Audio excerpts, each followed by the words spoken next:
Either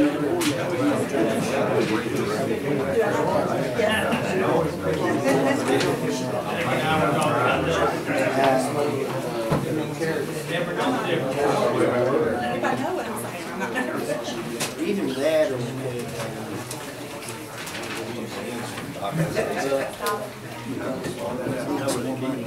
He is, yeah.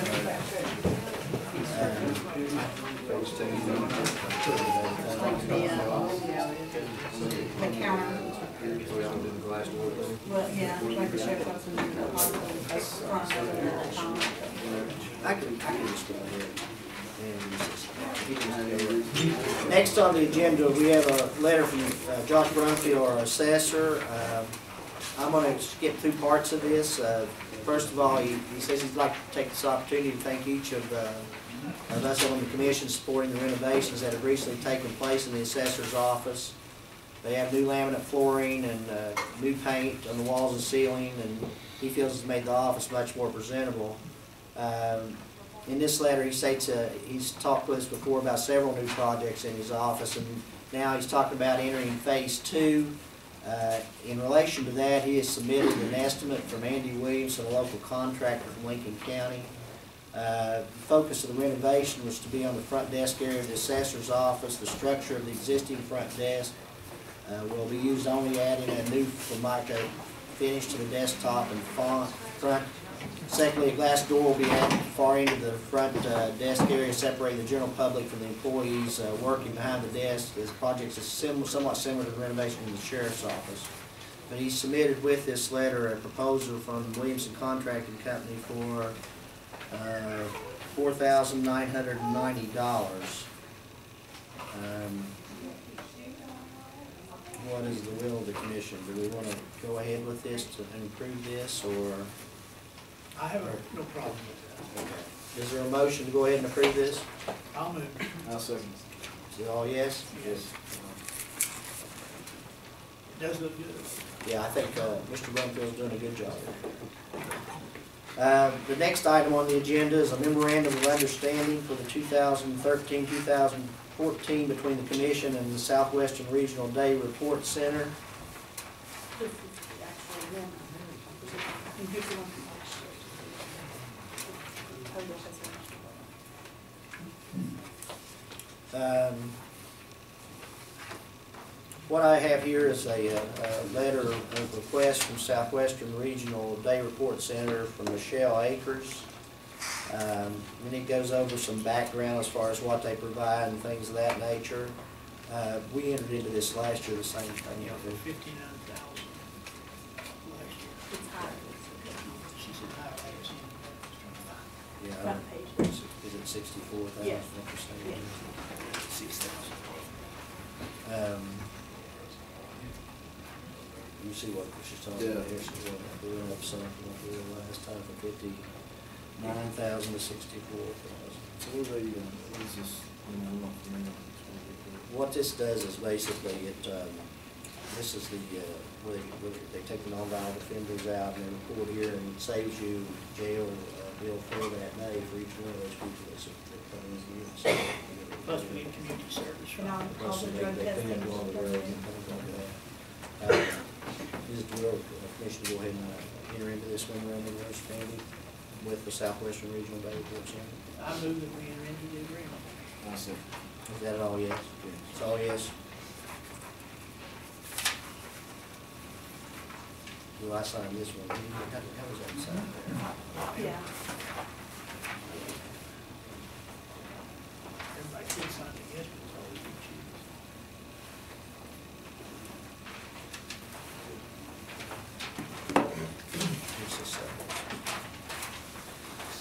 Next on the agenda, we have Tammy and Jackie Smith wanting to change the polling place. Is anyone here to address this? Do we have anything? They had regular blood. This is a letter that was submitted from Tammy L. Smith and Jackie B. Smith, dated February 28, 2013, to the Lincoln County Commissioner's Office, Judy Johnson and Mr. McCann. I'm requesting to vote at Woodville Polling Place. This is the closest to my home. My physical address is 256 Lucky Lane Road, Alcoa, West Virginia. Directions are off of 214, turn on Bulger Road about 200 feet, turn right up Sulphur Springs Road, approximately 3 miles to the end, straight ahead on Lucky Lane, last house, gray, 2-story on the hill. I should be able to vote in my own community. Traveling more miles to vote is a hardship with gas prices so high. That's the letter she sent us. I don't, you know exactly where this place, I mean, where this would be I'm at? not sure. Do you, Chris, you have anything to add to that? I don't know where that runs. Um, I thought most people on Bulger got sent to, Mud River. But where she's talking about, it would be closer for her to go to Woodville. When you're coming up Bulger from Alcoa side, she lives at that very first road on the right. I know one of the things that's been brought up before when we were canvassing things was looking at particular areas of this county that had problems with having to pass closer voting precincts to go vote in other precincts and things like that. And that's one of the things we are going to try to address. We really haven't decided how to address that yet. So, but what I would suggest we do is go ahead and have this in a file for that type of thing, that when we develop what we're going to do about this, because I don't, do you agree with that? And that way we can make it fair for everyone. When we deal with this, we can look at those areas where there's a number of people that are having to do that, and maybe do we were talking about a subunit type precinct or something of that nature, so they can actually vote nearer to their house and things like that. But what I would do, we'll go ahead and keep this request, and the next one's probably on the same line, in that group that we address when we do those changes and things like that. I'll just do it all You're once. right, Doc. It's gonna open up probably more, sub-units. I mean, like you're talking about sub-unit precinct. Once you start looking into that, probably 4 or 5. Well- So it's gonna have to be something to look into more in depth than just one instance. Right, and I think the best way to do that, once we get ready to do that, is let the public be informed that that's what we're going to look at, and have them, if they've got a problem at that time, then we can try to address the most problems at the same time there, so. When I sort of look through the stuff, we have about 5 areas that's running between, I'm gonna say 45 to 100 people, you know, in that area. There's probably about 5. And then you got little scattered ones here and there, you know, might get 20 people or so. So I've just been telling them, I've been transferring them actually to Mary, and telling them that maybe they need to write a letter, because I tell them that there's a lot that we have to factor in, you know, the Yeah, cost of another precinct and the cost of more machines, so. What was the cost for one new precinct? We're looking at $3,000 to $4,000 for a precinct, around $6,000 for e-poll books for that precinct, around $6,000 to put 2 machines in that precinct, and then probably about $50 per equipment item for warranty. You know, so you know you probably. Within a big cost when you Yeah, start opening up new precincts. So I just told them that stuff we'll have to think, you know, look at. Right, and I think once we get the numbers, the exact numbers, which I know you have some numbers there, but I think once people know we're going to kind of take a look at this, you know, we'll have some better idea of the number of people involved, and then look at, you know, where does it make more sense as far as how we can do it maybe a little bit better to make it easier on people. And if, in these particular instances, if we wasn't going to open up a new polling place, then we would allow them to vote at the most convenient place for them, am I correct? Well, there's a bunch of them. I mean, I wasn't very much involved with the way we redistrict and things, but I do think, if I'm not mistaken, we still would have to maintain some integrity of the numbers and things of that nature. The way the state law is set up, Christie can probably explain a little better, but the way the state law, they have, if they're in the boundary lines of that precinct, they have to vote in that precinct. Say you were in precinct 4, we can make another 4, like a 4B, and actually they can physically, you know. I understand what you're saying. But we can, as far as moving them from 4 to 5, we can't do that. Right. But the We've way got the state several law is. areas, some other ones Midway. It seems to me like it splits right up the road. Half is go to Midway, not Midway, McCorkle, I'm sorry. Half is go to McCorkle. The other half who's always been in McCorkle goes to Midway. Little things, you know, like that. But the law says you have to put them where you redistrict them. And that's set for 10 years because the vast map, everything's, you know, already went into that.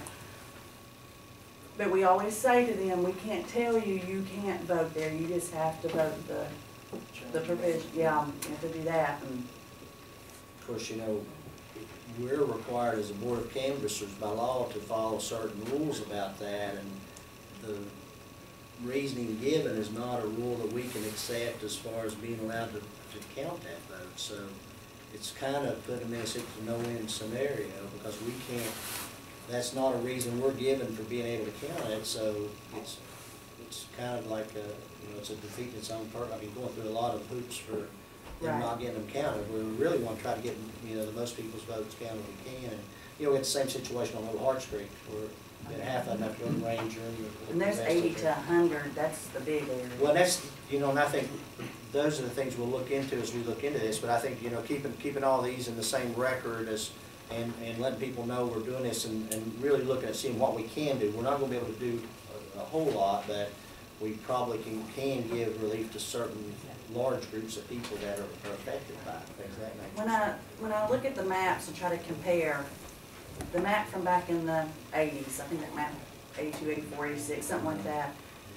The new map with the redistricting, a lot of these areas, they didn't just do that. It's been that way all these years.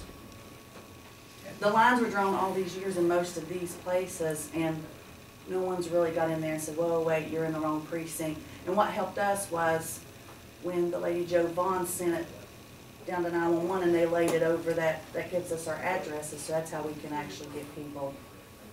So a lot of this wasn't, it's been like this for years, but just now starting to catch up with, as we move with technology, it's just catching up, letting us know, I know how hard it was figuring out where I live, so I know exactly. But it would be my suggestion on these type things where they're requesting polling place changes, that we place these in that in a retrievable thing that we can review when we go through the changes and address them at that time. We probably ought to go ahead though and send a letter back to these people, and the other was tell them that's what we're going to do, Mary, just to inform them that that we did take it up, and that's how we're going to address that problem. So should we, like when they call in, just ask them to submit a letter? Should we do that, or we can keep all of them? Because there's been lots of phone calls. Well, we really need that so we can see get an exact number of how many people's impacted, because we want to try to help as many as we can with the changes we make, and to be able to do that, we need to have an accurate idea of the numbers we're talking about, because our decision will probably be based upon numbers affected.